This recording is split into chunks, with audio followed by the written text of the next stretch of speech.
Good morning. चलो ठीक है, हम लोग चैप्टर 4 स्टार्ट करते हैं।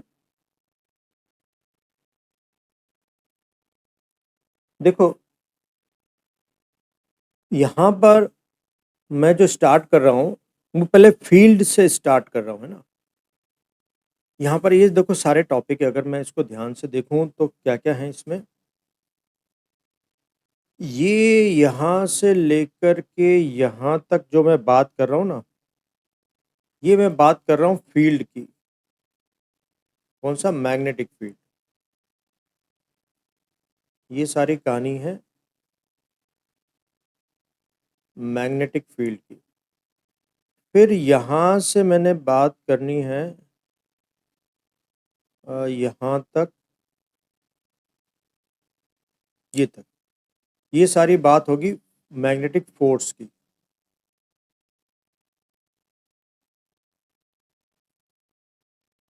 ये है मैग्नेटिक फोर्स। और ये जो बात है ये यहाँ से लेकर यहाँ तक है टॉर्क की। और ये मान लो तुम इसकी एप्लीकेशन।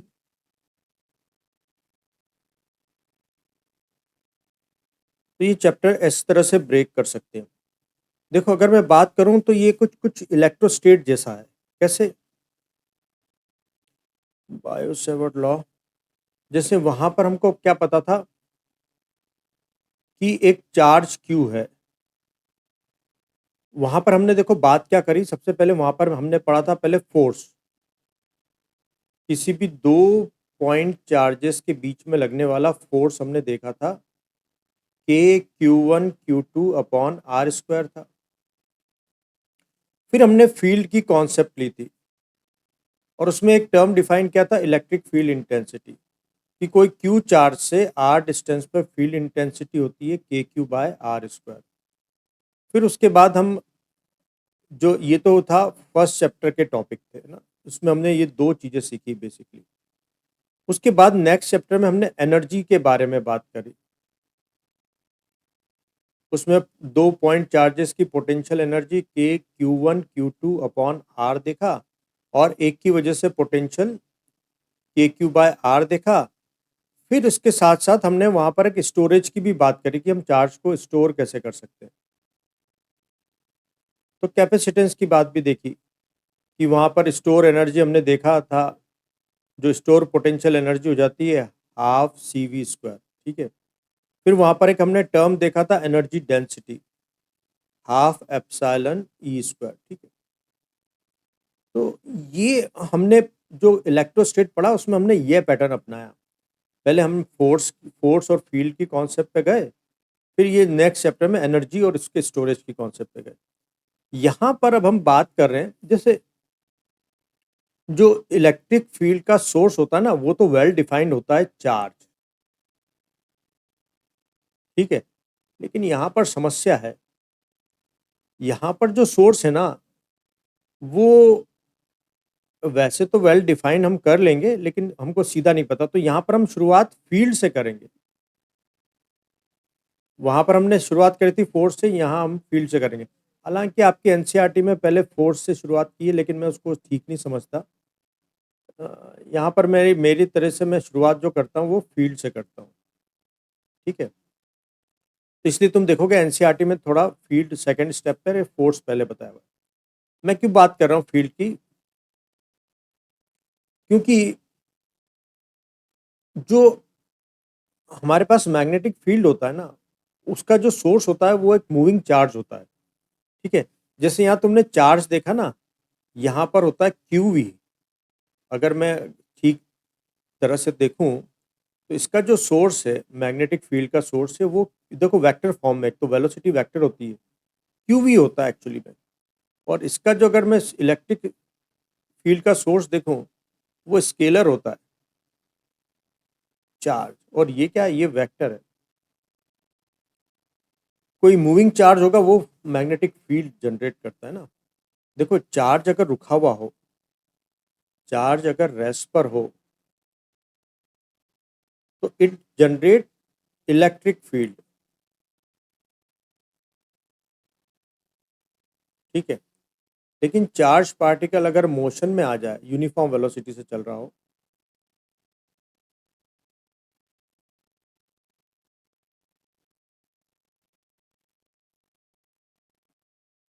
तो it can generate also magnetic field. तब ये मैग्नेटिक फील्ड जनरेट करता है। लेकिन अगर चार्ज पार्टिकल एक्सेलेरेशन से चल रहा हो,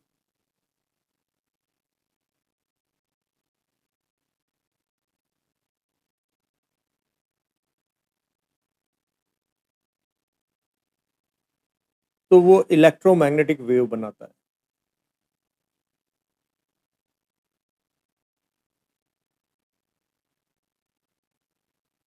ठीक है, जिसमें टाइम वेरिंग इलेक्ट्रिक और टाइम वेरिंग मैग्नेटिक फील्ड शामिल होते हैं। जैसे ये अगर एक्स डायरेक्शन में इलेक्ट्रोमैग्नेटिक वेव चल रही है, जैसे लाइट एक इलेक्ट्रोमैग्नेटिक वेव है, तो उसमें इलेक्ट्रिक फील्ड के ऑसिलेशन भी होंगे और मैग्नेटिक फील्ड के ऑसिलेशन भी होंगे। तो ये कहानी होती है टोटल। तो अभी हमने देखो फर्स्ट दो चैप्टर में तो चार्ज को रेस्ट पे माना। अगर हम देखें चैप्टर नंबर 1 और चैप्टर नंबर 2, इस इसमें जो चार्ज था ना वो रेस्ट पर था। फिर चैप्टर 3 में हमने माना कि चार्ज मोशन में है। ठीक है, अब देखो जब चार्ज मोशन में होता है ना, तब उसके दो इफेक्ट होते हैं, दो से ज्यादा अभी होंगे, अभी हम देखते हैं। पहला तो हीट जनरेट करता है। अगर चार्ज चल रहा है ना, जिस मीडियम में चल रहा है वहाँ हीट जनरेट, तो एक तो उसका हीटिंग इफेक्ट होता है और एक मैग्नेटिक इफेक्ट भी होता है।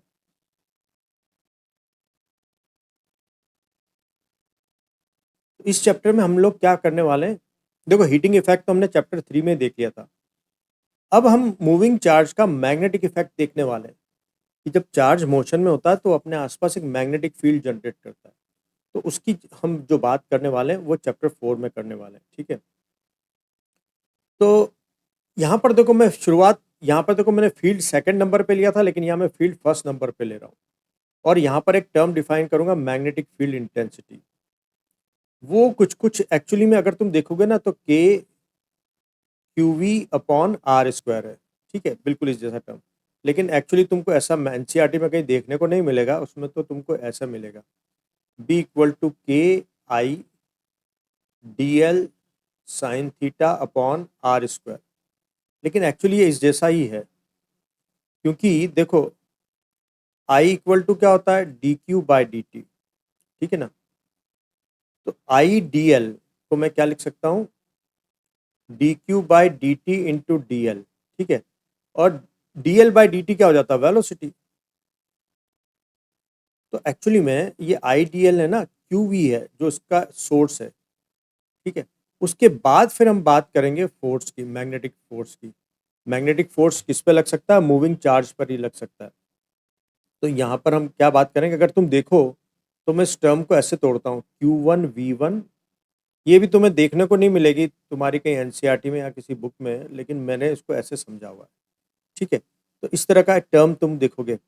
अब एक्चुअली तो वो क्या होगा, ये हो जाएगा एफ के, ये Q1V1 की जगह तुम्हें I1 I2 DL1 DL2 upon r square, कुछ ऐसा टर्म देखने को मिलेगा, क्योंकि आई डी एल को हम क्यू वी लिख सकते हैं। तो ये हम देखेंगे आगे चलकर, दो वायर्स के बीच में जो फोर्स लगेगा वो इस तरह से लगेगा। ठीक है, और फिर एनर्जी की बात और उसके स्टोरेज की बात हम करेंगे चैप्टर नंबर 5 में। ठीक है, तो जैसे क्योंकि हमने चैप्टर 1 और 2 में चर्चा करी खाली फील्ड और फोर्स की, नहीं सॉरी, चैप्टर 1 में चर्चा करी हमने फोर्स और फील्ड की, और चैप्टर 2 में हमने देखा एनर्जी और उसका स्टोरेज। यहाँ पर हम क्या करेंगे, चैप्टर 4 में पढ़ेंगे फील्ड और फोर्स, और चैप्टर 5 में हम बात करेंगे एनर्जी और मैग्नेटिक एनर्जी के स्टोरेज की। जैसे वहाँ पर कैपेसिटर है इलेक्ट्रिक फील्ड को स्टोर करने वाला, ऐसे हम वहाँ पर देखेंगे हमारे पास सोलोनाइड होगा जो मैग्नेटिक फील्ड को स्टोर कर सकता है। तो जो यहाँ कैपेसिटर काम कर रहा है वो वहाँ पर तुम्हारे पास इंडक्टर कॉइल काम करेगी। दोनों बिल्कुल चैप्टर एक जैसे ही हैं, बस थोड़े से टर्म्स का डिफरेंस है, ठीक है। तो चलो फिर हम चैप्टर की शुरुआत करते हैं। तो चैप्टर की शुरुआत कर रहा हूं मैं सबसे पहले मैग्नेटिक फील्ड के लिए, ठीक है। तो हम यहाँ पर स्टार्ट करते हैं बायो सेवार लॉ से। देखो इसको पढ़ना कैसे, ये टी को साइलेंट रखना, इसको पढ़ेंगे बायो सेवार। दो साइंटिस्ट थे, है ना, बायो और सेवार दो साइंटिस्ट थे। इन्होंने बहुत सारे एक्सपेरिमेंट किए। अच्छा, इस चैप्टर की शुरुआत देखो किसने करी है, एक्चुअली में इस चैप्टर के पीछे एम्पियर का हाथ है। एम्पियर ने कैसे इस चैप्टर को दिया स्टार्टिंग, देखो बताता हूँ। एम्पियर है ना, एक कॉलेज में लेक्चर दे रहे थे, तो उनके सामने एक अरेंजमेंट रखा हुआ था जिसमें एक करंट कैरिंग वायर था, इसके साथ बैटरी और एक की कनेक्टेड थी, और इसके पास में ही एक मैग्नेटिक कंपास रखा हुआ है। उन्होंने जैसे इस की को ऑन किया तो उन्होंने देखा मैग्नेटिक कंपास डिफ्लेक्शन देता है। उन्होंने फिर कंफर्म किया कि ये करंट इसका कारण है, तो उन्होंने करंट की डायरेक्शन उल्टी करी तो देखा डिफ्लेक्शन उल्टे हो गए। उन्होंने इनके बीच की डिस्टेंस कम करी तो डिफ्लेक्शन बढ़ गए। तो उन्होंने श्योर कर लिया कि ये जो डिफ्लेक्शन आ रहे हैं मैग्नेटिक कंपास में, it is due to this current. तब उन्होंने बोला कि electric field can generate magnetic field. ये किसने, ओ सॉरी, एम्पियर ने, ऑर्स्टर्ड्स ने ये स्टेटमेंट दिया। ऑर्स्टर्ड की स्पेलिंग में वो गलत लगी, चलो देख लेना, उसमें कोई खास बात नहीं। तो ऑर्स्टर्ड ने एक स्टेटमेंट दिया कि जो इलेक्ट्रिक फील्ड है वो मैग्नेटिक फील्ड जनरेट कर सकता है। उनका ऐसा बोलने के बाद साइंटिस्ट अलग अलग कंट्री में लग गए इस एक्सपेरिमेंट के पीछे। तो उसमें फिर ये हमारे पास साइंटिस्ट क्या जानना चाह रहे थे कि भाई किसी आई करंट से किसी आर डिस्टेंस पे कितना मैग्नेटिक फील्ड इंटेंसिटी जनरेट होती है। देखो अभी जो मैं बात करूंगा ना, मैग्नेटिक फील्ड इंटेंसिटी बी, ये क्या है, मैग्नेटिक फील्ड इंटेंसिटी। ये ठीक वैसे ही टर्म है जैसे तुम्हारे पास ई में था ना, ई क्या था,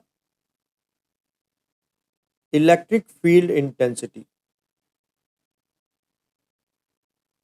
और इलेक्ट्रिक फील्ड इंटेंसिटी क्या थी, it is force experience by unit charge. कि किसी इलेक्ट्रिक फील्ड में रखा हुआ 1 कूलम का चार्ज कितना फोर्स एक्सपीरियंस करता है।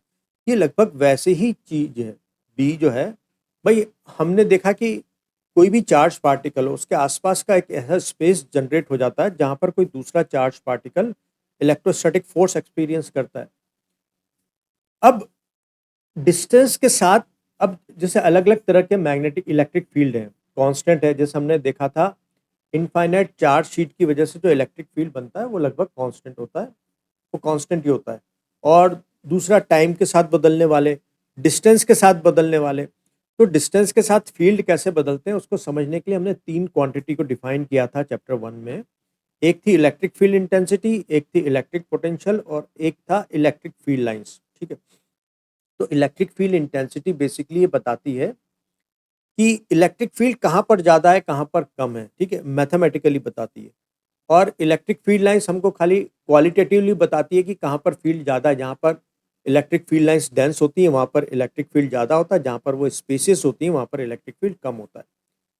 ठीक ई जैसे ही क्वांटिटी बी है, बी को हम डिफाइन करेंगे मैग्नेटिक फील्ड इंटेंसिटी, ठीक है। तो जैसे वहाँ पर इलेक्ट्रिक फील्ड इंटेंसिटी थी ई, यानी force experience by unit charge, ठीक वैसी चीज यहाँ पर है magnetic field intensity.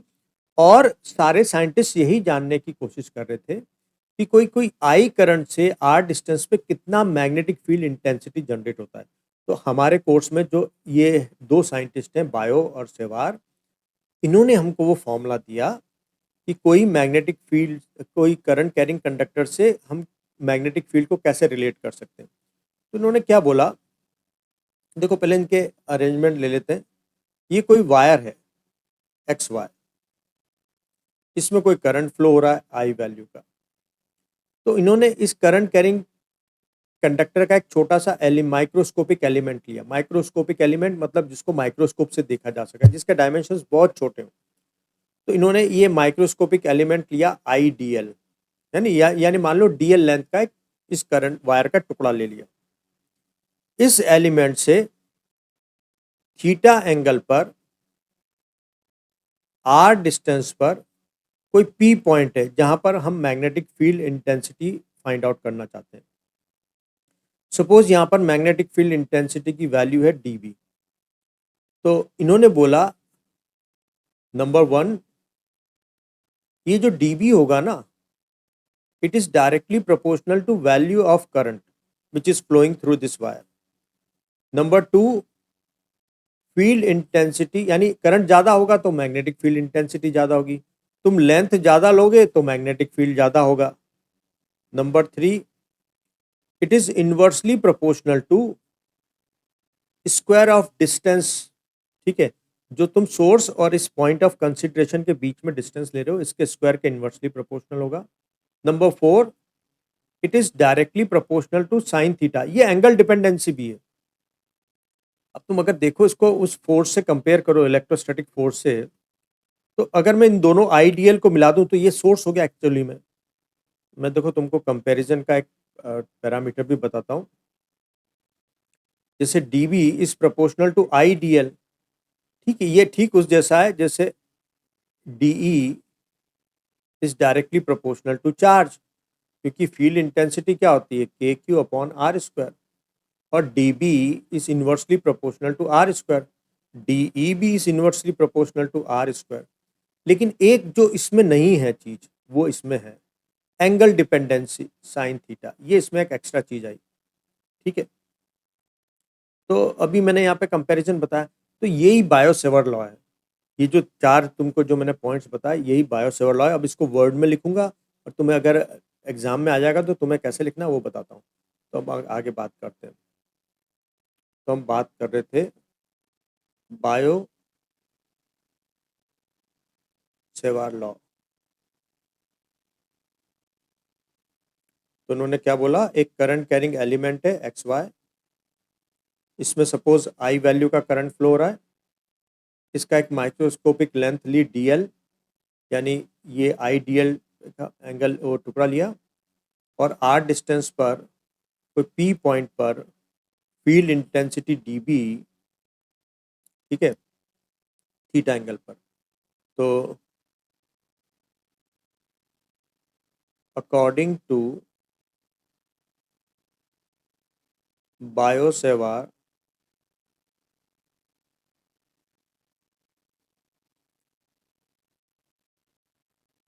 Magnetic field intensity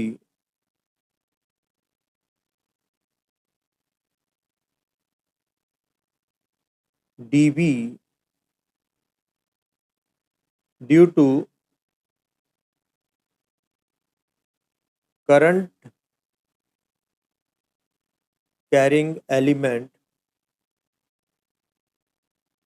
ये बहुत छोटा सा होगा, microscopic, IDL at a distance r at angle theta between DL and R vector. Number 1 is directly proportional to the current flowing through the wire. मैं पूरा नहीं लिख रहा हूँ एक्चुअली में। तो dB is directly proportional to I. Second is directly proportional to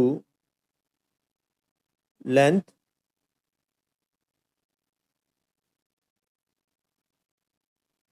ठीक है, number 3 is directly proportional to sin theta,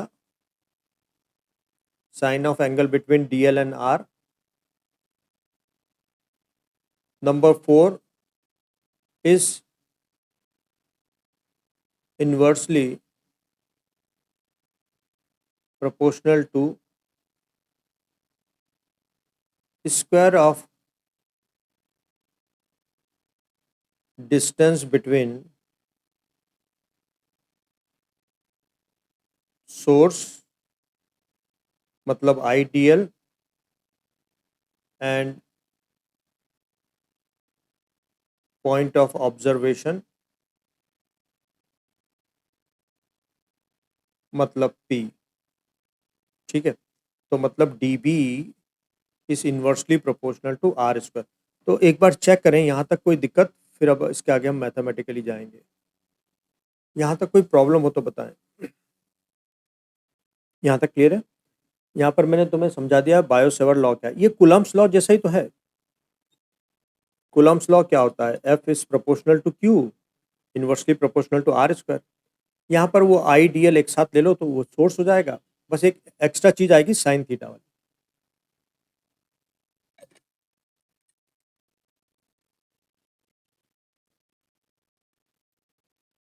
okay,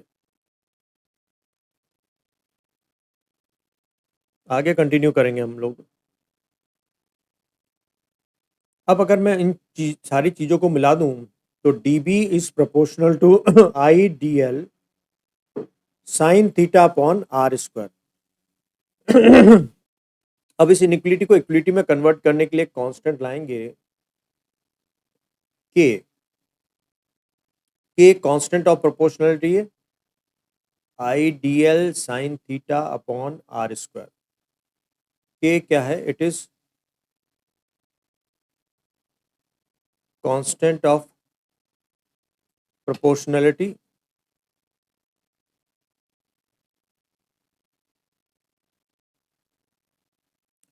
and it depends on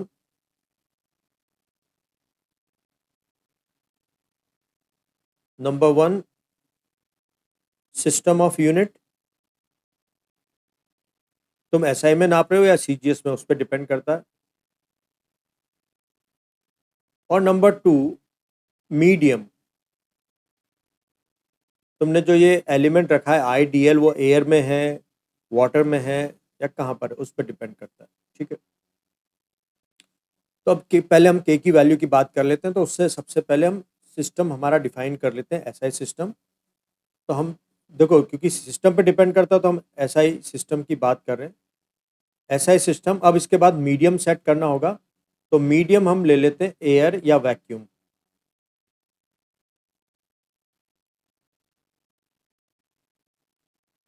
ठीक है, उसमें के की वैल्यू होती है mu naught upon 4 pi which is approximately equal to 10⁻⁻⁷। और इसकी यूनिट हो जाएगी, देखो मैंने तुम्हें बी की अभी यूनिट नहीं बताई, आगे बताऊंगा। इसकी यूनिट होती है टेस्ला। तो टेस्ला इक्वल टू के, आई की हो गई एम्पियर और एल की हो गई मीटर, और साइन थीटा की तो कुछ नहीं होगी, मीटर स्क्वायर की, आर स्क्वायर की मीटर स्क्वायर। तो के की यूनिट क्या बन जाएगी? टेस्ला मीटर पर एम्पियर। ठीक है, तो टेस्ला मीटर पर एम्पियर या और यहाँ पर जो म्यू नॉट मैंने लिखा है, देखो 4 पाई तो मुझे समझ में आता, म्यू नॉट जो होती है वो प्रीमेबिलिटी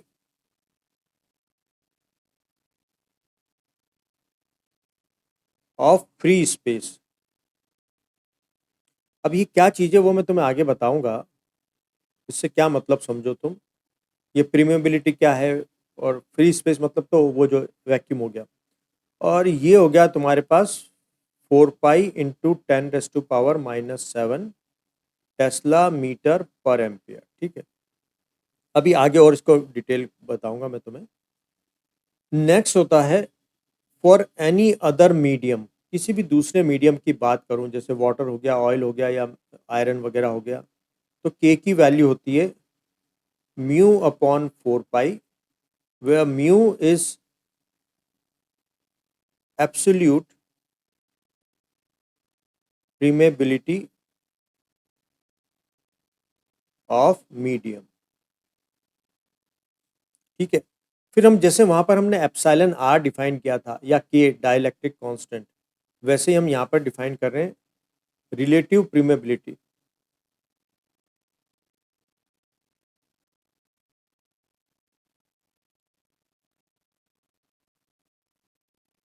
इसको हम म्यू आर से डिनोट करेंगे and it is ratio of absolute permeability of medium to permeability of free space.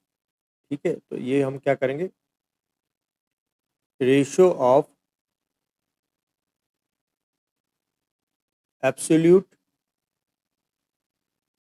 Permeability of medium two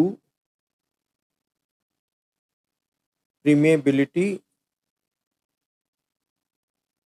of free space. ठीक है, अभी हम कहानी बताते हैं। देखो वहां पर हमने एप्सिलॉन और एप्सिलॉन नॉट की बात की थी। ठीक है, मैं तुम्हें थोड़ा सा कंपैरिजन बता रहा हूँ।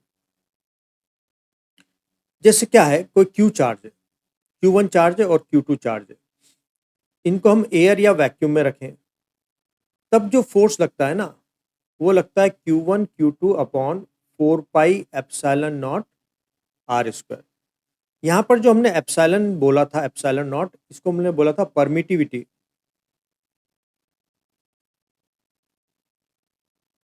Free space.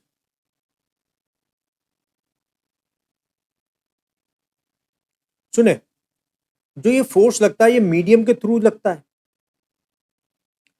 तो मीडियम इस फोर्स को कितना अलाउ कर रहा है या कितना उसमें रुकावट डाल रहा है। तो एक्चुअली में ये मीडियम की, ये मीडियम का रेजिस्टेंस है, फोर्स में कितनी रुकावट है। अगर तुम इसको सीधे से समझो तो it is resistance offered by medium. तुमने इसकी वैल्यू देखी थी, वहां पर थी 8.85 इंटू 10⁻⁻12।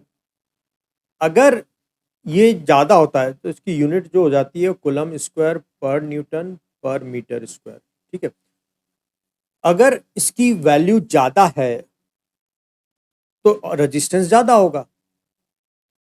सबसे लोएस्ट रेजिस्टेंस किसका होता है, यानी सबसे लोएस्ट परमेबिलिटी परमिटिविटी किसकी है, तो यही एक्चुअली में लोएस्ट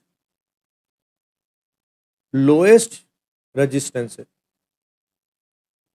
किसी भी मीडियम का रेजिस्टेंस इससे ज्यादा ही होगा, यानी कोई दूसरा मीडियम जैसे पानी, पानी एयर या वैक्यूम से ज्यादा ही रेजिस्टेंस ऑफर करेगा। ठीक है, तो मतलब सब, अब देखो ये रेजिस्टेंस यहां पर देखो उल्टा आया हुआ है, यहां पर फोर्स और रेजिस्टेंस तुम देखो तो ये एक दूसरे के उल्टे हैं। अगर रेजिस्टेंस कम तो फोर्स ज्यादा, रेजिस्टेंस ज्यादा तो फोर्स कम। तो इसका मतलब सबसे ज्यादा फोर्स हवा में ही लगेगा ना, कोई भी दो चार्ज पार्टिकल के बीच में। तो कोई भी दो point charges maximum force experience करेंगे इन एयर और वैक्यूम। अभी हम यहां पर बात करते हैं, मैग्नेटिक की बात करते हैं। यहां पर हम जो बोल रहे हैं ना म्यू नॉट, ये भी मीडियम का रेजिस्टेंस है।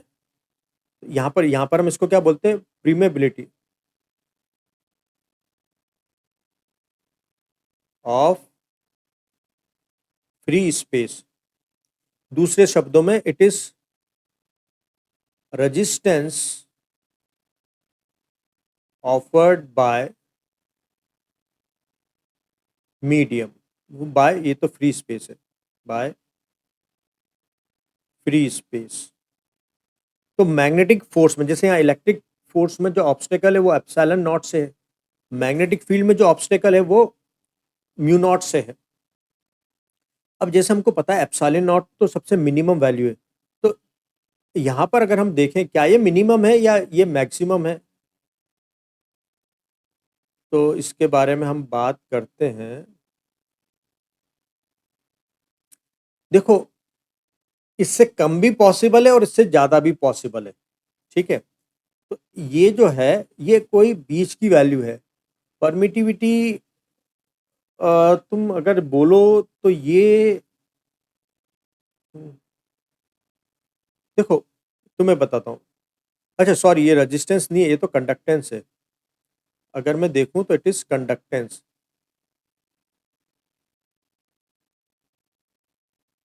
मतलब ये अलाउ करना है, कितना अलाउ करता है या अलाउ नहीं करता। जैसे यहाँ पर अगर तुम देखोगे magnetic field intensity proportional to mu, यहाँ पर तुमने देखा था electric field intensity is inversely proportional to epsilon. तो ये तुम मान लो रेजिस्टेंस का उल्टा है, ये कंडक्टेंस है। अगर म्यू की वैल्यू ज्यादा तो फील्ड ज्यादा, म्यू की वैल्यू कम तो फील्ड कम। तो ये जो वैल्यू है एयर या वैक्यूम की, इससे बड़ी वैल्यू भी पॉसिबल है और इससे छोटी वैल्यू भी पॉसिबल है। मतलब कुछ मीडियम ऐसे हैं जो मैग्नेटिक फील्ड लाइंस का अपोज करते हैं और कुछ सब मैग्नेटिक फील्ड लाइंस को यानी फोर्स को सपोर्ट करेंगे और कुछ अपोज करेंगे। हम आगे चल के चैप्टर नंबर 5 में ये सीखेंगे। तो अभी तो समझ लो ये जो म्यू नॉट वैल्यू है, इससे छोटे वाले भी म्यू पॉसिबल है और इससे बड़े वाले भी म्यू पॉसिबल है, दोनों पॉसिबल है। लेकिन यहाँ पर अगर हम देखें तो जो एप्सिलॉन होता है it is always greater than epsilon not. किसी भी मीडियम का रेजिस्टेंस एयर या वैक्यूम से ज़्यादा ही आएगा इलेक्ट्रिक फील्ड के लिए बात। और मैग्नेटिक फील्ड के लिए बात, ऐसे मीडियम भी मिल जाएंगे जिनका जो कंडक्टेंस है वो एयर या वैक्यूम से ज़्यादा है, मतलब वो ज़्यादा फोर्स भी बढ़ा सकते हैं, और ऐसे भी मीडियम है जो फोर्स को घटा भी सकते हैं। तो हम दोनों तरह के देखेंगे ये, लेकिन चैप्टर 5 में जाकर के सीखेंगे। अभी मैंने तुमको समझाने की कोशिश करी। देखो, दो चीज़ें अभी तक मैंने समझाई। एक तो मैग्नेटिक फील्ड इंटेंसिटी की वैल्यू हमको बायो-सेवर्ट लॉ ने निकाल करके बताई कि कोई भी सोर्स से आईडीएल से आर डिस्टेंस पर मैग्नेटिक फील्ड इंटेंसिटी कितनी होगी, k I D L sine theta upon r square.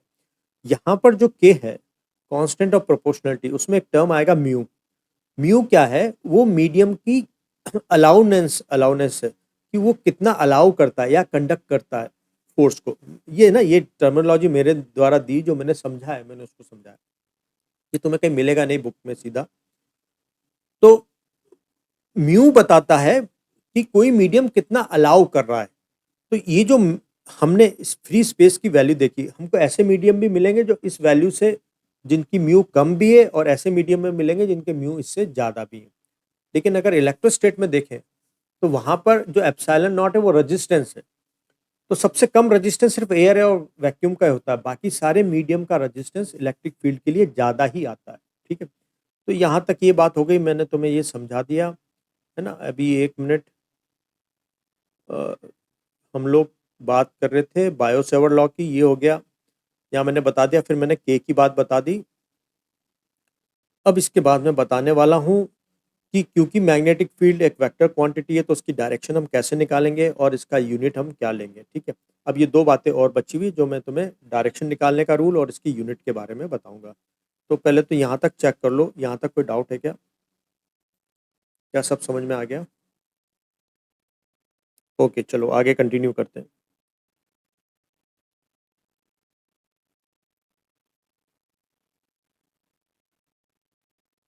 अब हम बात करेंगे unit of magnetic field intensity.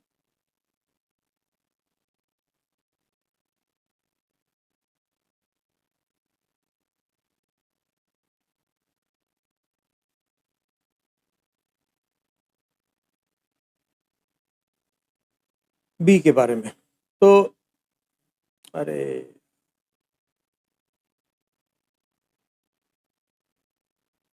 देखो एसआई सिस्टम में इसकी जो एसआई यूनिट है it is Tesla, capital T से दिखाएंगे। जैसे वहां पर हमारे पास ई की यूनिट है न्यूटन पर कूलम, यहाँ पर ये है टेस्ला, या वेबर पर मीटर स्क्वायर। ठीक है, यानी फ्लक्स पर यूनिट एरिया। तुम अगर देखो ये कैसी है, जैसे फ्लक्स इक्वल टू होता है ई ए कॉस थीटा, तुमने ये सीखा था। तो ई की वैल्यू अगर यहाँ से देखें तो फ्लक्स अपॉन एरिया होता है ना, लेकिन यहाँ हम फ्लक्स को यहाँ फ्लक्स की यूनिट वेबर नहीं है, तो यहाँ पर हम इसको बोलते थे वही ये न्यूटन पर कूलम, और सॉरी ये तुम्हारे पास न्यूटन पर कूलम ही आ जाएगी। तो field intensity, electric field intensity flux upon area भी होती है। तो उस बेसिस पर देखें तो मैग्नेटिक फील्ड, जो मैग्नेटिक फ्लक्स का यूनिट है ना, वो वेबर होता है। तो वेबर पर मीटर स्क्वायर भी इसको बोलते हैं, ठीक है। और इसकी जो सीजीएस यूनिट है, इट इज गॉस, एक साइंटिस्ट का नाम है, जी से दिखाते हैं, या मैक्सवेल पर सेंटीमीटर स्क्वायर। और 1 गॉस जो होता है, इट इज 10⁻⁻⁴ टेस्ला, ठीक है। ये कन्वर्जन यूनिट हो गई। तो ये हो गया यूनिट की बात। अब हम डायरेक्शन की बात करते हैं।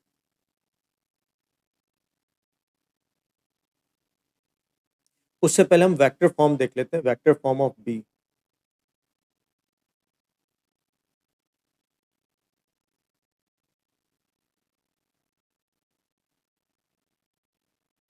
देखो, हमारे पास डी बी इक्वल टू दिया हुआ है KI/DL sine theta upon r square, ठीक है।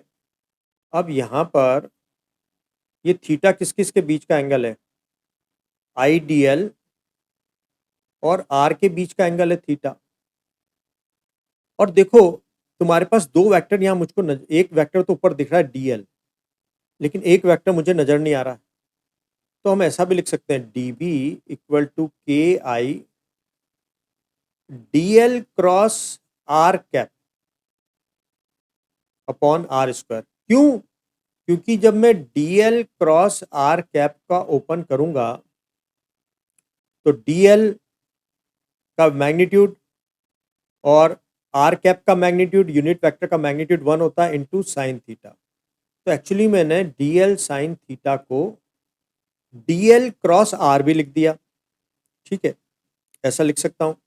लेकिन मैं ऐसा भी तो कर सकता था आर कैप क्रॉस DL, लेकिन उससे फिर डायरेक्शन नहीं आती बी की। तुमको पता है ना कि जो क्रॉस प्रोडक्ट होता है, यानी A क्रॉस B, उसमें सीक्वेंस का इंपॉर्टेंस होता है, ठीक है, कि बी पहले आया या ए पहले आया।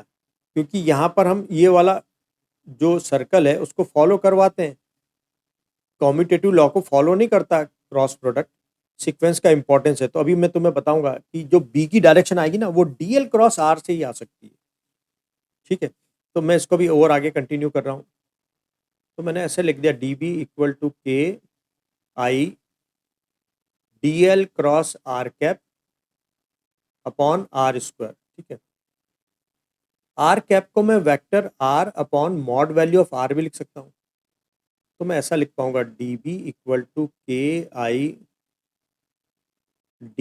Cross R vector upon R cube. तो भाई ये होगी तुम्हारे पास वेक्टर फॉर्म्स DB की।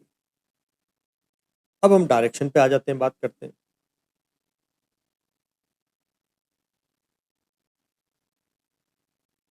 इसके लिए अलग अलग रूल है। देखो, सूटेबिलिटी के हिसाब से मैं रूल को चूज करता हूँ। नंबर 1, एक तो डायरेक्शन जो हो जाएगी वो तुम DL क्रॉस R से निकाल लो। वो कैसे निकालोगे वो समझाता हूँ तुमको। ये डायरेक्शन निकालने का तरीका बताता हूँ। जैसे अगर तुमने सीखा होगा, ये है X, ये है Y और ये है Z। कोई वेक्टर A यहाँ पर लो, मतलब A I कैप है।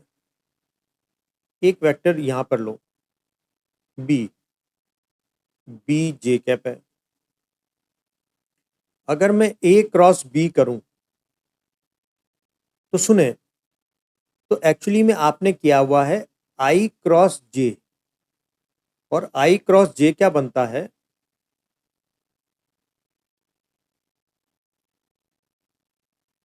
अगर मैं I क्रॉस J करूं तो K बनता है।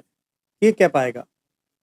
तो तुम देखो, तुम अपने सीधे हाथ में स्क्रू लो, तुम उसको पहले वेक्टर से दूसरे वेक्टर की तरफ घुमाओ।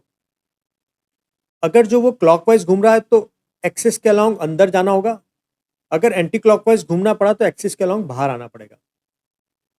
अगर मैं यहाँ देखूँ, अगर मैंने ए क्रॉस बी किया है, तो ए क्रॉस बी करने के लिए मैंने फर्स्ट वेक्टर मेरे पास ए है, सेकंड बी है, तो फर्स्ट से सेकंड की तरफ जाऊँगा तो मैं कैसे घूमूँगा? Anti clockwise. तो मैं सीधे हाथ में स्क्रू लेकर के एंटी क्लॉकवाइज़ डायरेक्शन में घुमाऊँगा तो बाहर आता है। तुमको दिख रहा है यहाँ पे बाहर जो डायरेक्शन है वो पॉजिटिव के कैप की है, तो मुझे मिल गई वो, सही है। तो राइट हैंड स्क्रू रूल, तो ये राइट हैंड स्क्रू रूल है एक्चुअली में। और अगर मैं बी क्रॉस ए करता, तो राइट हैंड स्क्रू रूल के हिसाब से अगर मैंने जे क्रॉस आई किया है, तो माइनस के कैप आना चाहिए। तो देखो, अगर मैं बी क्रॉस ए करता हूँ तो फर्स्ट वेक्टर बी हो जाएगा। फर्स्ट से सेकंड वेक्टर की तरफ घूमने के लिए मुझे कैसे घूमना पड़ेगा? क्लॉकवाइज। अगर मैं सीधे हाथ में स्क्रू लेकर के क्लॉकवाइज डायरेक्शन में घुमाता हूँ, तो एक्सिस के अलोंग इनवर्ड मुझे दिख रहा है ना, इस वक्त डायरेक्शन माइनस के कैप हो जाती है। तो ये जो फर्स्ट रूल है, it is right hand screw rule. तो मैं इसको इसके बजाय ऐसे भी लिख सकता हूँ, राइट हैंड स्क्रू रूल। उसके अकॉर्डिंग तुम डायरेक्शन निकाल लोगे डी एल क्रॉस आर से। अपने सीधे हाथ में स्क्रू लेना, उसको डी एल से आर की डायरेक्शन में घुमाना। अगर जो वो क्लॉकवाइज घूमे तो एक्सिस के अलोंग इनवर्ड, अगर वो एंटी क्लॉकवाइज घूमे तो एक्सिस के अलोंग आउटवर्ड। मैं तुम्हें यहाँ पर सिखाता हूँ। जैसे मान लो ये मेरे पास करंट कैरिंग कंडक्टर है, इसमें आई वैल्यू का करंट जा रहा है। मेरे पास एक तो इस वायर के राइट हैंड साइड में पॉइंट है पी, या एम ले लेता हूँ, एम। यहाँ पर मैग्नेटिक फील्ड इंटेंसिटी की डायरेक्शन चेक करनी है, और एक लेफ्ट हैंड साइड में पॉइंट है एन, यहाँ पर भी मैग्नेटिक फील्ड इंटेंसिटी की डायरेक्शन चेक करनी है। ओके, देखो मैं क्या करता हूँ, मैं भाई अपना एक आई डी एल बना लेता हूँ। ये डी एल मतलब डी एल बना लेता हूँ, अभी छोड़ो, मुझे आई की जरूरत नहीं है। ये डी एल टुकड़ा है। अब मैं आर वेक्टर बना लेता हूँ। आर वो जहाँ पर तुम्हें चेक करना हो, तो ये हो गया आर वेक्टर। अगर एम पॉइंट पर मुझे डायरेक्शन चेंज चेक करनी है, तो मेरे को फर्स्ट वेक्टर मेरा डी एल है और सेकंड वेक्टर आर है, तो फर्स्ट से सेकंड की तरफ घूमूंगा तो मुझे कैसे घूमना पड़ेगा? क्लॉकवाइज। क्लॉकवाइज घूमने का मतलब है एक्सिस के अलोंग इनवर्ड। अभी मैं अपने एक्सिस को डिफाइन कर लेता हूँ। मान लो ये मेरे पास एक्स एक्सिस है, ये मेरे पास वाई एक्सिस है प्लेन में। अब यहाँ पर देखो, फर्स्ट से सेकंड वेक्टर की तरफ तुम घूमोगे तो एक्सिस के अलोंग, अब तुमको क्या क्लॉकवाइज घूमना है? क्लॉकवाइज घूमने का मतलब है प्लेन के अंदर की तरफ। अंदर की डायरेक्शन को मैं ऐसे दिखाता हूँ क्रॉस से। जैसे एरो होता है ना, एरो का पीछे का जो हिस्सा होता है वो ऐसा क्रॉस जैसा होता है, तो एरो अंदर चला गया, तो मतलब अंदर की डायरेक्शन। तो अभी अंदर की डायरेक्शन क्या है? माइनस के कैप। तो यहाँ पर हमको क्या मिलेगी? डायरेक्शन माइनस के कैप। तो मैग्नेटिक फील्ड इंटेंसिटी इस एम पॉइंट पर इस प्लेन के परपेंडिकुलर इनवर्ड है। अब इधर की बात कर लेते हैं एन की। अच्छा, पहले तो यहाँ तक देखो, यहाँ तक कोई डाउट है क्या? तो फिर मैं आगे एन पर डायरेक्शन बताता हूँ। तुम मुझको एन पर डायरेक्शन निकाल कर बताओ। पहले तो चेक करो यहाँ तक क्लियर है, उसके बाद मुझे एन पर इस राइट हैंड स्क्रू रूल का यूज करके डायरेक्शन बताओ। देखो, इस चैप्टर में ना सारा जो प्रॉब्लम बच्चों को जो फेस करते हैं, वो मैग्नेटिक फील्ड इंटेंसिटी की डायरेक्शन की वजह से, क्योंकि ये 3D का सीन हो जाता है, थोड़ा हमारा ब्रेन उसमें कंफ्यूज हो जाता है, तो इसलिए डायरेक्शन को अच्छी तरह समझ लेना। मैंने तुम्हें राइट हैंड स्क्रू रूल निकालना सिखा दिया। मैं तुम्हें अभी वेक्टर रूल से भी निकाल कर इसको बता दूंगा। तुम जब तक एम एन का, अच्छा पहले सुन लो मेरी बात, उसके बाद फिर एन की डायरेक्शन निकालना। मैं तुम्हें देखो प्रूव करके भी बताता हूँ यहाँ पर क्या है। डीएल देखो जे की डायरेक्शन में है, तो इसको मैं डीएल जे कैप लिख सकता हूँ क्रॉस, और आर जो है वो एक्स की डायरेक्शन में है, तो आर आई कैप। तुमको पता है ना जे क्रॉस आई क्या बनाएगा? माइनस के कैप। ठीक है, अब आप मुझे एन पर फील्ड इंटेंसिटी की डायरेक्शन बताएं इस राइट हैंड स्क्रू रूल का यूज करके। एन पॉइंट पर आपको डायरेक्शन पता लगी? करेक्ट, बिल्कुल करेक्ट। सुने, मैं इसको कैसे समझता हूँ। देखें, एन पर जब मुझको वेक्टर बनाना था आर, तो वो ऐसे बनेगा यूं, और मैं फर्स्ट से सेकंड की तरफ घूमूंगा तो मुझको एंटी क्लॉकवाइज सेंस में घूमना होगा। तो अगर मैं अपने हाथ में स्क्रू लेकर एंटी क्लॉकवाइज डायरेक्शन में घुमाता हूँ तो एक्सिस के अलोंग बाहर आता है, अब बाहर की डायरेक्शन को ना डॉट और उसके आसपास एक सर्कल से दिखाते हैं। तो क्योंकि एरो जब हमारी तरफ आता है तो एक डॉट जैसा दिखता है ना, तो एन पर मैंने कैसे दिखाई डायरेक्शन डॉट से, और एम पर मैंने कैसे दिखाई क्रॉस से। क्रॉस का मतलब प्लेन के परपेंडिकुलर इनवर्ड, डॉट का मतलब प्लेन के परपेंडिकुलर आउटवर्ड। और फिर हम इसको ऐसे भी समझ सकते हैं ना, यहाँ पर डीएल जो था it is J cap cross r जो था वो माइनस आई कैप था। तो जे क्रॉस आई माइनस के बनता है, लेकिन एक माइनस साइन है तो के कैप बन जाएगा, है ना, डीएल आर। तो इस तरह से आप राइट हैंड स्क्रू रूल का यूज करके एक तो मैग्नेटिक फील्ड इंटेंसिटी की डायरेक्शन बता सकते हैं। ये कब काम में आएगा, जब प्लेन तुमको वेक्टर की फॉर्म में दिए हुए हो या प्लेन में पता करना हो। तो एक्चुअली ये रूल मेरे मैं जब इसको कन्वीनियंटली यूज करता हूँ या तो 2D के सीन में जैसे प्लेन पे मेरे को पता करनी थी, या अगर मुझे कंपोनेंट्स की फॉर्म में दिए हुए हो,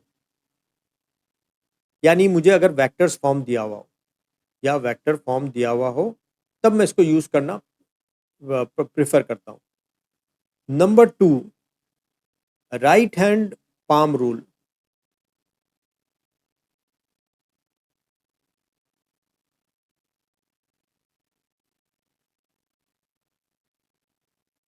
देखो ये क्या बोलता है, तुम अपना सीधा हाथ लो, उसके थंब और फिंगर्स को म्यूचुअली परपेंडिकुलर कर लो। अब तुम थंब को दो करंट की डायरेक्शन, यानी ये बी हो गया, फिंगर्स को दो आर की डायरेक्शन, ओ सॉरी, ये हाँ ये आई हो गया, बी नहीं हो गया, ये आई हो गया, करंट की डायरेक्शन आई, और फिंगर्स को दे दो आर की डायरेक्शन। तो ये जो पाम होगा ये मैग्नेटिक फील्ड इंटेंसिटी बताएगा। अगर पाम तुम्हारी तरफ है तो फील्ड तुम्हारी तरफ, पाम अगर ऐसा है तो मतलब फील्ड अपोजिट साइड में। तो देखो अ,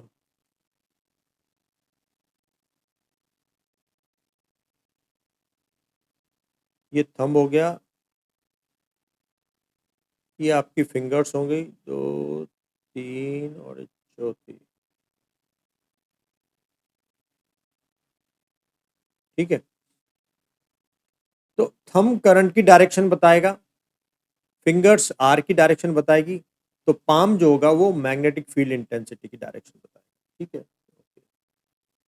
तो इसके अकॉर्डिंग स्ट्रेच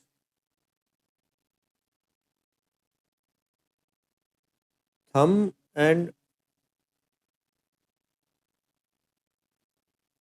fingers of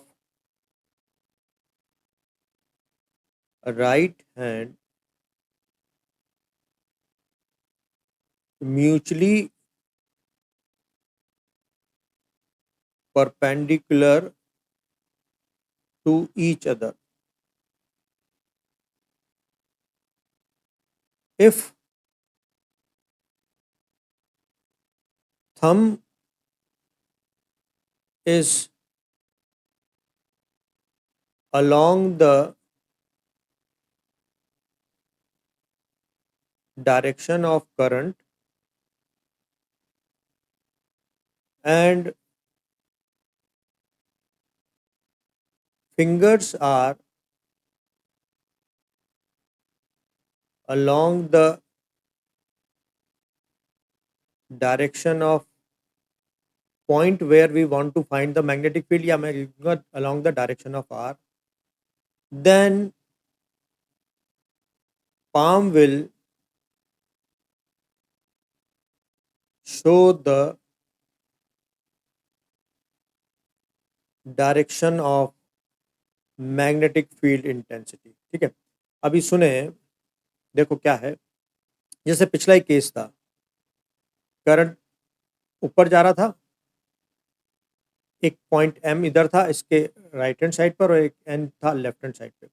अब देखो मैं क्या करूंगा, मैं अपना राइट हैंड लूंगा, थंब को करंट की डायरेक्शन दे दूंगा और फिंगर्स को एम की डायरेक्शन दे दूंगा, तो देखो पाम अंदर की तरफ हो जाएगा ना, तो भाई मैं बोल दूंगा मैग्नेटिक फील्ड अंदर की तरफ है। अब अगर एन के लिए देखूं तो थंब ऊपर और एन की तरफ करूंगा फिंगर्स, तो पाम मेरी तरफ आ जाएगा, तो मैं बोलूंगा कि भाई यहाँ पर जो है, अच्छा ये रूल भी मैं प्रिफर करता हूँ 2 डायमेंशन यानी प्लेन के लिए यूज करना, ठीक है। 3D के लिए अब एक रूल अलग बता रहा हूँ। ये जो राइट हैंड स्क्रू रूल है वो 2D में और वेक्टर होने पर अप्लीकेबल, अच्छा आराम से बता देता है। राइट हैंड पाम रूल भी ऐसे ही बता देता है। अब तीसरा रूल मैं 3D के लिए बताऊंगा पहले, लेकिन यहाँ पर चेक करके बताओ कोई डाउट है क्या? अगर डाउट है तो मैं क्वेश्चन और दूंगा तुम्हें पता लगाने के लिए। ओके, अब है हमारे पास राइट हैंड थंब रूल, वो 3D के लिए सूटेबल है बहुत। थर्ड है हमारे पास डायरेक्शन पता लगाने के लिए,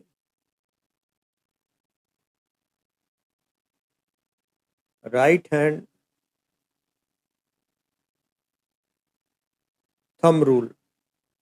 मैं इसको प्रेफर करता हूँ अगर 3D में मुझे फील्ड पता लगाना हो, फील्ड की डायरेक्शन पता लगानी हो, तो ये आराम से बता देता है। ये क्या बोलता है कि कोई करंट कैरिंग कंडक्टर है, मान लो ये, इसमें आई ऊपर जा रहा है। अब इस करंट, जैसे मान लो ये है मेरे पास, अब एक्चुअली में मैग्नेटिक फील्ड वायर के आसपास है ना, 3 डायमेंशन में बनता है। तो अगर मुझे इसके आसपास, जैसे फील्ड, मुझे पता है कि इस वायर के आसपास है ना सर्कल फॉर्म में फील्ड बनेगा। अब सर्कल में ऊपर से देखूं तो एंटी क्लॉकवाइज भी दिख सकता है और क्लॉकवाइज भी दिख सकता है। तो मैग्नेटिक फील्ड लाइंस कैसी हैं, क्लॉकवाइज या एंटी क्लॉकवाइज, उसको पता निकालने के लिए ये रूल है। ये रूल बोलता है तुम अपने राइट हैंड से करंट कैरिंग कंडक्टर को इस तरह से पकड़ो कि थंब करंट की डायरेक्शन के अलाउंग हो। जैसे ऊपर जा रहा है करंट, तो मैंने थंब को ऊपर रखा और इसको पकड़ा यूं। तो मैं ऊपर से देख रहा हूँ, तो मुझको ऐसे एंटी क्लॉकवाइज सेंस में मेरी फिंगर्स मुड़ी, तो मतलब फील्ड लाइंस जो होंगी वो एंटी क्लॉकवाइज होंगी, इसके चारों तरफ जो सर्कल की फॉर्म में बनेगा फील्ड, और एंटी क्लॉकवाइज सेंस में होगा। लेकिन यही करंट अगर नीचे जा रहा होता, तो मैं थंब को नीचे करता और इसको ऐसे होल्ड करता हूँ। देखो अब मेरी क्लॉकवाइज फिंगर होगी। थंब अगर करंट नीचे जा रहा है तो फिर मैग्नेटिक फील्ड लाइंस मुझे ऐसी क्लॉकवाइज दिखेंगी। तो ये रूल ये बताता है, ठीक है ना। अभी मैं तुमसे पूछ लूंगा आया कि नहीं आया समझ में, तो मैं एक बार इसको पहले डायग्राम से समझाता हूँ। तो मुझे ड्राइंग करने में मज़ा आता है, तो मैं इसलिए इसको ध्यान से बनाने की कोशिश करूँगा। एक फिंगर, दो फिंगर, तीन, और ये चार, ठीक है। अब इसमें नेल्स भी बना दें थोड़े थोड़े से, छोटे छोटे से। हाँ, थंब थोड़ा छोटा बन गया है, चलो कोई बात नहीं, इसको देखते हैं।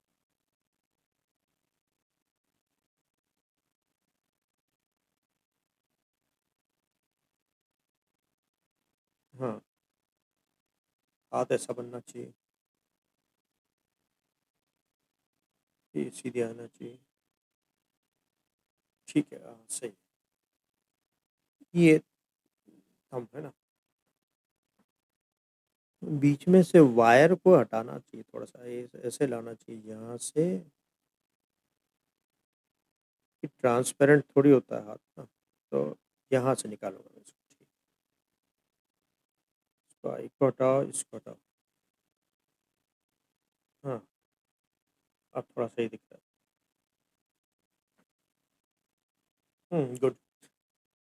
तो ये हो गया, थंब करंट की डायरेक्शन में होना चाहिए। तो ये जो कर्ल ऑफ फिंगर है, it will show the direction of magnetic field line, यानी इसके चारों तरफ जो मैग्नेटिक फील्ड बनेगा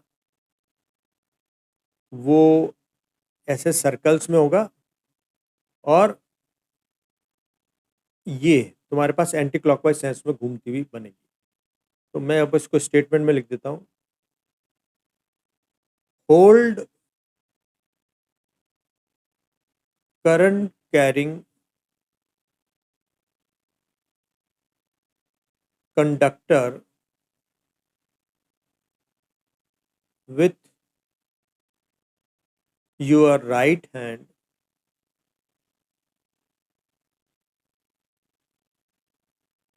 in such a manner that thumb is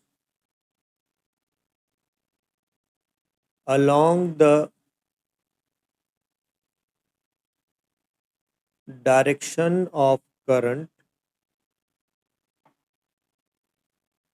then curl of fingers will show the direction of magnetic field lines.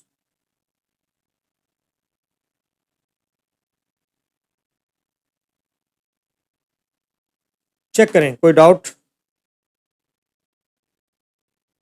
Check करके बताओ।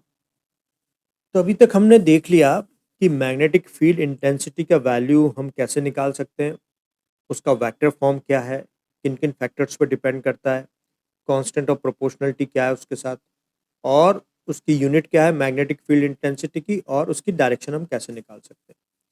हम right hand screw rule से निकाल सकते हैं, राइट हैंड पाम रूल से निकाल सकते हैं, राइट हैंड थंब रूल से निकाल सकते हैं। यहाँ तक कहीं पे कोई प्रॉब्लम हो तो बताओ। क्लियर है तो आगे चलते हैं, फिर इस पर बेस एक न्यूमेरिकल बताता हूँ मैं तुम्हें। तो हमने बायोट सेवर लॉ की सारी कहानी कर ली, अब हम उसकी एप्लीकेशंस देखेंगे। देखो एक न्यूमेरिकल देखते हैं। ये मान लो y एक्सिस है और ये x एक्सिस है। अरे ढंग से बन जा भाई। ठीक है, ये x एक्सिस है और ये y एक्सिस है। एक करंट कैरिंग कंडक्टर रखा हुआ है हमारे पास x एक्सिस के अलोंग। एक करंट कैरिंग कंडक्टर रख दो, ये रहा, x एक्सिस के अलोंग रखा हुआ है, और इसमें I वैल्यू का करंट फ्लो हो रहा है। ठीक है, अब हमने क्या करना है, हमने एक पॉइंट कंसीडर करना है। लेट 0 पॉइंट मान लेते हैं 4 मीटर पर।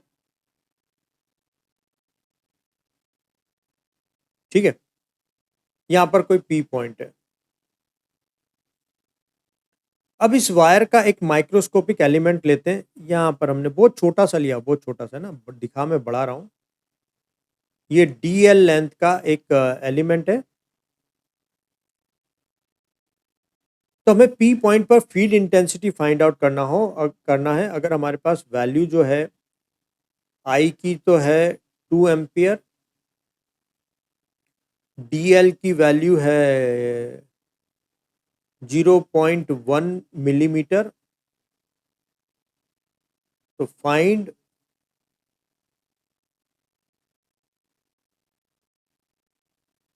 Magnetic field intensity at P। ठीक है, और ये सारा अरेंजमेंट एयर में है। तो मैं आपको 1 मिनट का टाइम दे रहा हूँ। फॉर्मूला आपके पास है, उसको अप्लाई कर दो बस, खाली वैल्यूज को। मैं उस फॉर्मूले की एप्लीकेशन सिखा रहा हूँ आपको, है ना। फॉर्मूला वही लगेगा, KIDL sign theta upon R²। आपने शायद ट्राई कर लिया होगा, मैं एक बार चेक करवाता हूँ। देखो चेक करो अपना आंसर। सुने, हमको पता है कि जो फील्ड इंटेंसिटी होती है it is KIDL sign theta upon R²। ठीक है, कि एयर और वैक्यूम के लिए 10⁻⁻7 हो गया। Current 2 ampere.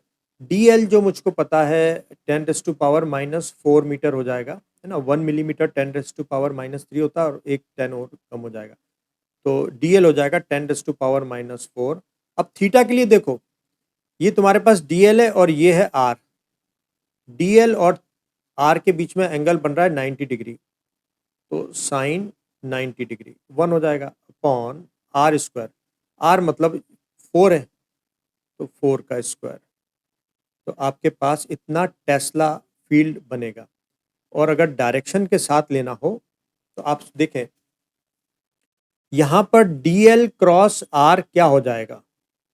DL है तुम्हारे पास I कैप। ठीक है, DL करंट की डायरेक्शन में, और R है J कैप। तो I क्रॉस J बन जाता है K कैप। तो ये हो जाएगा K कैप। ठीक है, तो नीचे 16 आएगा, तो 2/16 इंटू 10⁻⁻11 K कैप टेस्ला, है ना। आप इसको चाहो तो राइट हैंड पाम रूल से भी निकाल सकते हो। देखो थंब को मैंने करंट की डायरेक्शन दे देनी है, फिंगर्स को आर की, तो पाम मेरी तरफ हो जाएगा, मेरी तरफ मतलब कि जे कैप, जेड कैप है, जी कैप, जी एक्सिस है ना।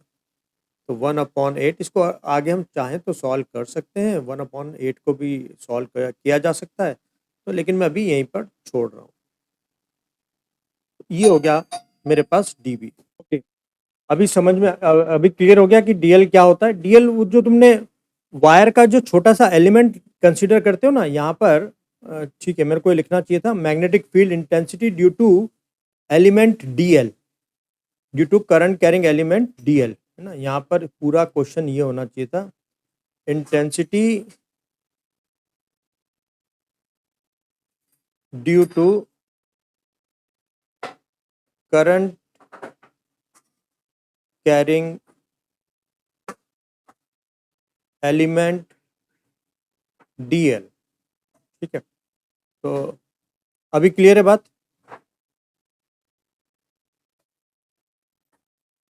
चेक करें। नेक्स्ट देखें कि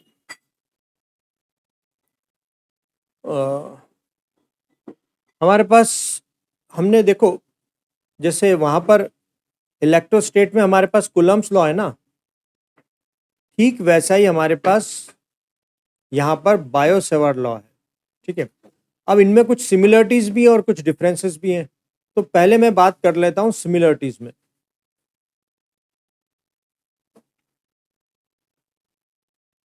इनमें दोनों में क्या क्या हमको सिमिलरिटी दिखती है। नंबर 1, दोनों ही लॉन्ग रेंज के फोर्स हैं।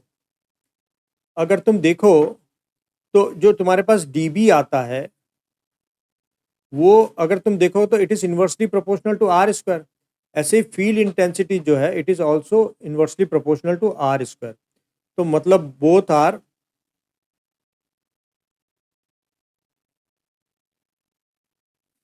Long range forces.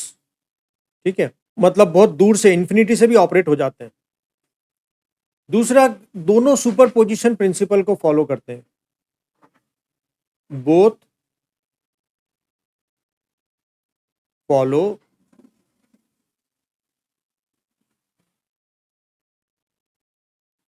Superposition principle.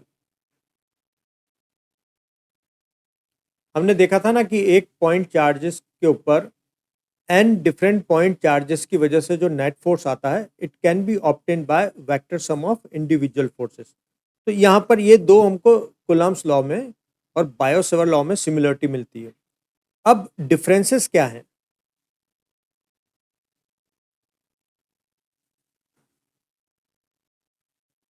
तो डिफरेंसेस की हम बात करते हैं।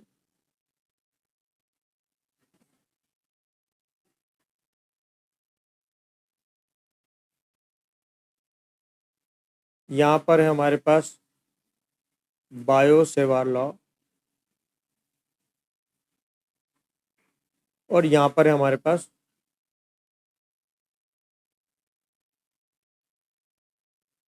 Coulomb's law. Number 1, Coulomb's law का जो सोर्स है वो स्केलर है, मतलब क्यों?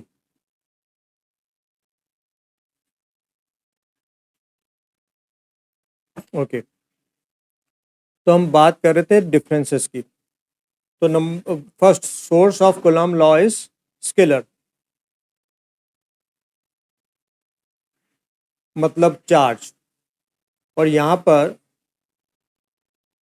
Source is a vector quantity, IDL इसका सोर्स है। ठीक है, नंबर 2 कि देखो कूलम्ब जो फोर्स या फील्ड लगता है ना वो सोर्स और पॉइंट को ज्वाइन करने वाली लाइन के अलोंग होता है। जैसे मैं तुम्हें क्या बताता हूँ, जैसे क्यू चार्ज है, आर डिस्टेंस में कोई स्मॉल क्यू रखोगे तो उस पर फोर्स इसी लाइन के अलोंग या तो इधर लगेगा या इधर लगेगा। तो जो इसकी वजह से फील्ड होता है वो इस सोर्स और पॉइंट को ज्वाइन करने वाली लाइन के अलोंग होता है। लेकिन यहां पर अलग होता है। यहां पर तुमने देखा ना कि अगर हमने यहां पर देखा जो मैग्नेटिक फोर्स, जो जैसे इस आईडीएल की वजह से जो फील्ड बन रहा है it is perpendicular to R and D DL दोनों से परपेंडिकुलर बन रहा है, जबकि वो सेम डायरेक्शन में बनता लगता है ना। तो यहां पर हम लिखें डिफरेंसेस में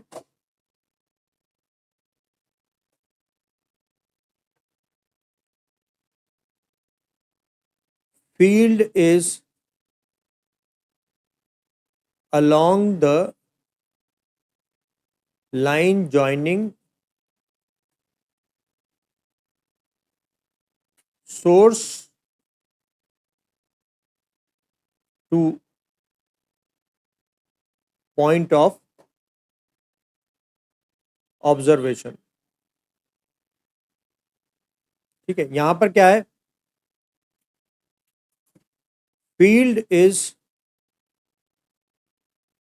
परपेंडिकुलर टू सोर्स, मतलब आईडीएल,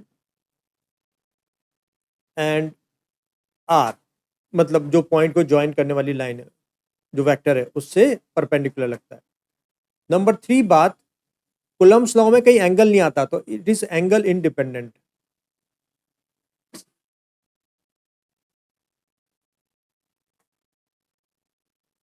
और यहां पर फील्ड जो है it depends on angle between source and R. तो field depends on the angle between dl and vector r। तो इन दोनों के बीच में ये तो दो तो सिमिलरिटीज हैं कि दोनों लॉन्ग रेंज के फोर्स हैं, इन्फिनिटी तक ऑपरेट होते हैं फील्ड, और दूसरा बात दोनों सुपरपोजिशन प्रिंसिपल को फॉलो करते हैं। और डिफरेंसेस में क्या है कि कुलाम का जो सोर्स है वो स्केलर है, बायोसेवर का जो सोर्स है वो वेक्टर है। कुलाम फील्ड जो है वो सोर्स से उस पॉइंट को ज्वाइन करने वाले वेक्टर के अलोंग लगता है। ये सोर्स और वेक्टर जो ज्वाइन कर रहा है पॉइंट और सोर्स को, उनके परपेंडिकुलर फील्ड होता है। कुलम्ब फोर्स में एंगल की डिपेंडेंसी नहीं है, लेकिन बायोसेवर लॉ में एंगल डिपेंडेंसी है। ठीक है, देखिए यहाँ पे कोई डाउट है क्या? चेक करो, यहाँ तक क्लियर है? हमने पूरा बायोसेवर लॉ के बारे में सब कुछ कंप्लीट जान लिया, क्योंकि यही अब इसके आगे पूरे चैप्टर का बेसिस बनेगा। ठीक है, तो यहाँ तक हमको ये काम क्लियर करना था। अब हमारे पास बच्चे हैं 15 मिनट्स के आसपास, और हमको अगला जो टॉपिक पढ़ना है वो एप्लीकेशंस ऑफ बायोसेवर लॉ करनी है। ठीक है, अब सुनो, इसमें ये फर्स्ट एप्लीकेशन तो एनसीईआरटी में है, सेकंड एप्लीकेशन एनसीईआरटी में डायरेक्ट डेरिवेशन नहीं है। ठीक है, लेकिन इनफाइनाइट वायर के लिए है, लेकिन वो एम्पियर सर्किटल लॉ से निकालने के लिए। तो लेकिन अभी हम दोनों ही ड्राइव करेंगे अंडरस्टैंडिंग के लिए, बेटर अंडरस्टैंडिंग के लिए। तो जो कोर्स में है, magnetic field intensity due to current carrying circular, due to circular current carrying conductor, यहाँ पे लिख देना चाहिए था मुझे, due to circular current carrying conductor. ठीक है, ओके, ये हो गया। तो हम सबसे पहले field intensity due to current carrying conductor पढ़ेंगे। अच्छा, लेकिन ये थोड़ा सा लंबा टॉपिक है, तो मैं इसको अपन नेक्स्ट क्लास में स्टार्ट करना चाहूँगा। आज थोड़ा हम कम पढ़ेंगे।